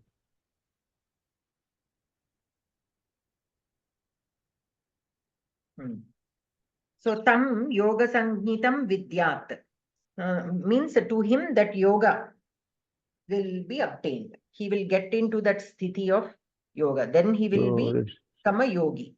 6/23. Astu. So let us move on to the next shloka then.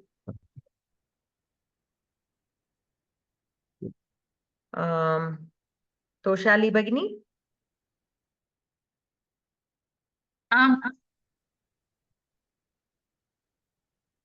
सुखमात्यन्तिकं यत्तत् बुद्धिग्राह्यम् इतीन्द्रियं वेत्ति यत्र न चैवायं स्थितश्चलति तत्त्वतः सुखम् आत्यन्तिकं यत्तत् बुद्धिग्राह्यम् अति इन्द्रियं वेत्ति यत्र न चैवायं स्थितः चलति तत्त्वतः Atyantikam is Atyantikam, not Atyantikam, Atyantikam. सुखम पुल्लिंगी द्वितीय एकवचन नपुंसकम प्रथम एकवचन या आत्यंतिकम that also नपुंसक प्रथमा एकवचन ओके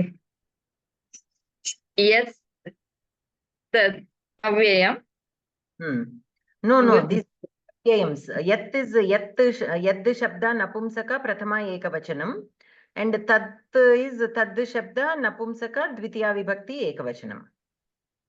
Okay.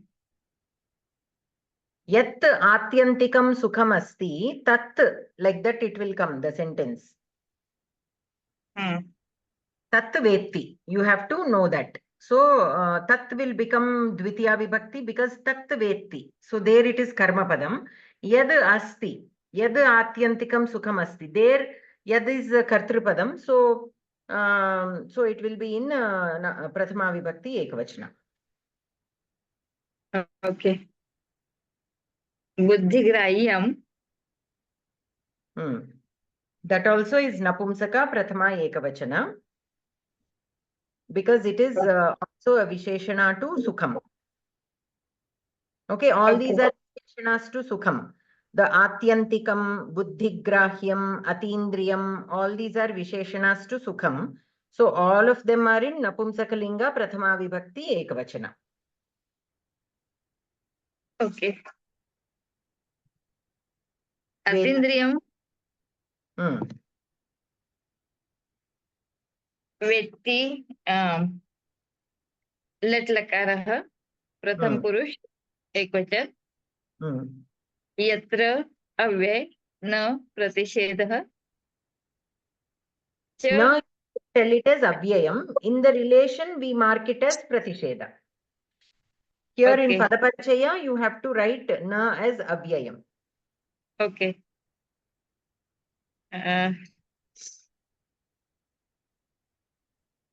च एवायम च avyayam eva avyayam ayam will be ayam idam shabdasya pumlinga prathama ekavachan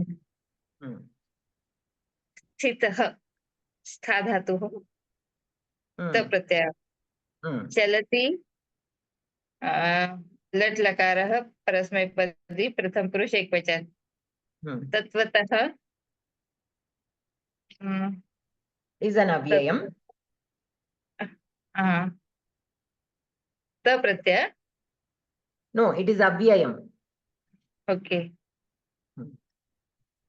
पदार्थः यत्र यस्मिन् अवस्था विषये यत्तत् अनिर्वचनीयं बुद्धिग्राह्यं मतिबोध्यम् अतीन्द्रियम् इन्द्रियागोचरम् आत्यन्तिकम् अनन्तं सुखम् आनन्दं वेत्ति जानाति यत्र च स्थितः यस्मिन् च अवस्था विशेषे वर्तमानः अयं पुरुषः तत्त्वतः स्वरूपतः न एव चलति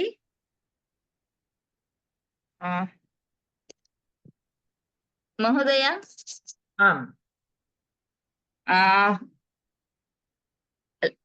लाइट नास्ति यत्र अत्र अन्वयः पठतु भगिनी. न भगिनी, यहाँ प्रकाशः नास्ति, किं नास्ति? लैट् नास्ति. Oh, current not there. हा. Okay, okay, no worries.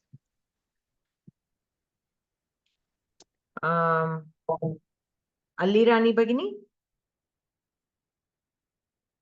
भगिनि మొత్తం చదవమంటారా శ్లోకం నుంచి? నుంచి చదవండి. సుఖమాత్యంతికం యత్తత్ బుద్ధిగ్రాహ్యమతీంద్రియం వేత్తి యత్ర న చైవాయం స్థితశ్చలతి తత్వతః. అంటే గ్రామర్ అంతా చెప్పేశారు కదా, చెప్పాలా మేడం? అన్వయం నుంచి చదవండి. అలాగే అన్వయ. ఎత్ర ఎత్తత్ బుద్ధిగ్రాహ్యం అతీంద్రియం ఆత్యంతికం సుఖం వేత్తి యత్ర చ స్థితః అయం తత్వతః న ఏవ చలతి. तात्पर्यम् यस्मिन् अवस्था विषये अनिर्वचनीयम् अनन्तं बुद्ध्या एव ग्राह्यम् इन्द्रियैः ग्रहीतुमशक्यं सुखं वेत्ति यत्र च अवस्था विषये तस्मिन् सुखे स्थितः आत्मनः स्वरूपात् न चलति तं योगसंज्ञितं विद्यात्. प्रश्नाः. योगे सुखं कीदृशं भवति? योगे सुखम् अत्यन्तिकं बुद्धिग्राह्यम् अतीन्द्रियं भवति. योगे स्थितः कस्मात् न चलति? योगे स्थितः तत्त्वतः न चलति. आत्यन्तिकं बुद्धिग्राह्यम् अतीन्द्रियं च किम्? आत्यन्तिकं बुद्धिग्राह्यम् अतीन्द्रियं सुखं च सुखं भवति. अत्र एतत् इत्यस्य अर्थः कः? एतत् इत्यस्य अर्थः अनिर्वचनीयम् अर्थः. सन्धिः तत् बुद्धिग्राह्यं जष्टुसन्धिः. स्थितश्चलति स्थितः चलति विसर्गसन्धिः सकारः शुत्वं चैवायं च एव चैव वृत्तिसन्धिः चैव अयं चैवायं सवर्णदीर्घसन्धिः. समासः बुद्धिग्राह्यं बुद्धिया ग्राह्यं तृतीया तत्पुरुषः. अतीन्द्रियम् इन्द्रियम् अतिक्रान्तं तत्पुरुषः. प्रथमा तत्पुरुषः मैडम. इंद्रियम् अतिक्रान्तं. द्वितीया तत्पुरुष అనొచ్చు. द्वितीय. और अतिक्रांतम ఉంది కాబట్టి actually it can be considered as pradi also. Pradi only, not dvitiya tatpurusha, pradi. प्रदन्तः स्थितः स्था धातुः का प्रत्ययः. ग्राह्यं ग्रह धातुः ण्यत् प्रत्ययः कर्मणि. तद्धितान्तः आत्यन्तिकम् अत्यन्त थन् भावार्थे. सो अत्र क्रियापदं किम्? वेत्ति. इंकोकटि स्थितः स्थितः चलति. स्थितः चलति प्रत्ययम्, but here चलति it is used as a visheshana to ayam. यत्र स्थितः अयं तत्वतः न चलति. Okay, यत्र स्थितः अयं तत्वतः न चलति. So he who is there and not chalati in the sense not disturbed. Okay.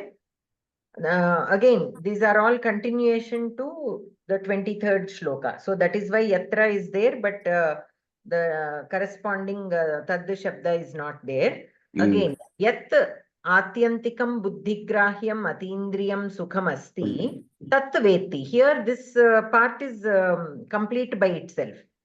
Okay. The yatra is not connected here. So that kind of sukham you have to understand. And he who is there and by tatvatah means swabhavena na chalati. Yam, again the same thing. Tam yoga samhitam vidyat. Okay, to such kind of a person, the yoga will be obtained. So here we have two different sentences. In this yat tat, that is one part of the sentence, and this is different. So this yatra stitaha ayam tatvatah na chalati will be connected to the 23rd shloka. Tam yoga samhitam vidyat. That is why here in the Tatparyam also that part is given at the end. Okay, so all these yatras from the previous shloka and from this shloka will be connected to that tam yoga samhitam vidyat. Yoga samhitam vidyat. So here the Tatparyam is yasmin avastha visheshe anirvachaniyam anantam buddhya eva grahyam indriyaihi grahitum ashakyam sukham vetti. So indriyaihi grahitum ashakyam sukham. So this sukham should not be obtained from the indriyas. If it is obtained from the indriyas, it cannot be akhanda sukham. It will be temporary only. We will again crave for more. So it has to be not from the indriyas. Atmani eva, atmana atmani eva. That kind of sukham only will be there till the end. That is only the real akhanda sukham. So he who understands that, and he by swabhavena na chalati, means he will not flicker like the deepa in the air. Okay, that manas will be under complete control. So these are all the qualities of a yogi. These are being mentioned again. They have been explained earlier, but here also again they are being explained.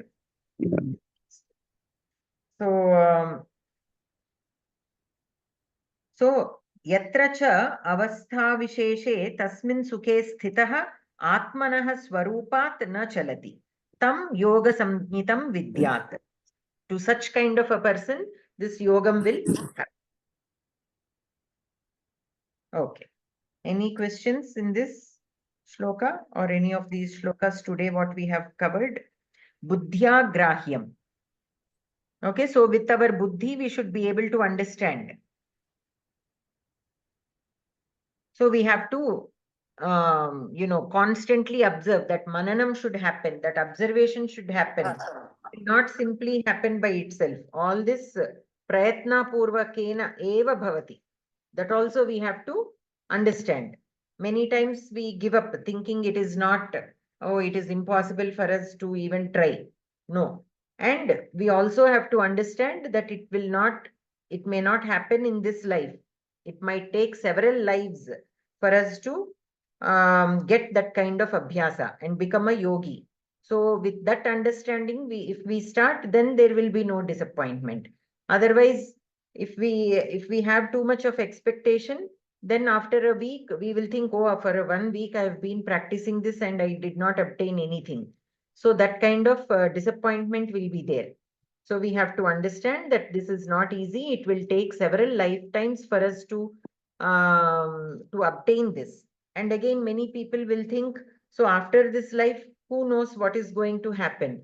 For all the abhyasa that we have done, without enjoying, we practiced this. We put our indriyas under control. And for what reason? Who knows what is going to happen in the next life? Again, we have to remember that whatever abhyasa we have done will be with the Atma. Okay, only the Sharira is the one that is being dropped. So that is the reason why it is compared in one shloka about the vastram that we wear.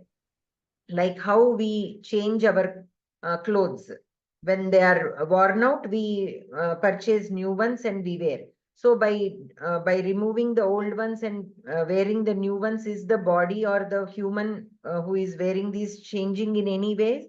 Whatever we have gained before removing the torn clothes and wearing the new clothes, did anything change with us? Whatever we are before, we are the same even in the new clothes. Similarly, Even if the Sharira is dropped and the new Sharira is taken up by the Atma, whatever the Atma has accrued, whatever Abhyasa has been done, whatever good or bad karmas have done, will stay with the Atma. So they will not get nullified when the Sharira is dropped. It is only the Sharira that is dropped. The Atma is still there intact with all the karmas, good and bad, and the Abhyasa. It is still there intact. We may not be able to see that right now because we cannot see through the janmas. That also Krishna has clearly told to Arjuna. You cannot see the janmas that you have taken in the past and that you will take in the future. But I can see that. We cannot see it. Just because we cannot see it, we cannot think that it is not there. It is there. So all that this mananam should continuously keep happening. Then we will be able to understand and practice without any frustration that things are not moving fast. That also should be there. Without, otherwise it will happen like to that person who quit after doing the Abhishekam for 107 times, thinking that nothing is going to happen and no result will be there. He quit after doing it for 107 times. So like that, it will happen if we have expectation on the result. We should simply do our job and leave the rest to Paramatma. Okay. So we shall stop here and continue in the next class. And Surya Bhagini, ఒక్కసారి మీరు ఉండండి, తర్వాత అది ఒకసారి మీ doubt మళ్ళీ ఒక్కసారి will discuss. Okay, so Alivelu భగిని.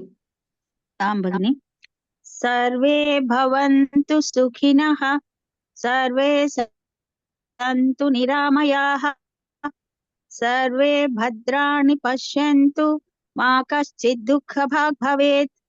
Om Shanti Shanti Shanti. Namaskar భగిని, ధన్యవాదः. సర్వేభ్యः నమస్కారः, ధన్యవాదः. ధన్యవాదः భగిని.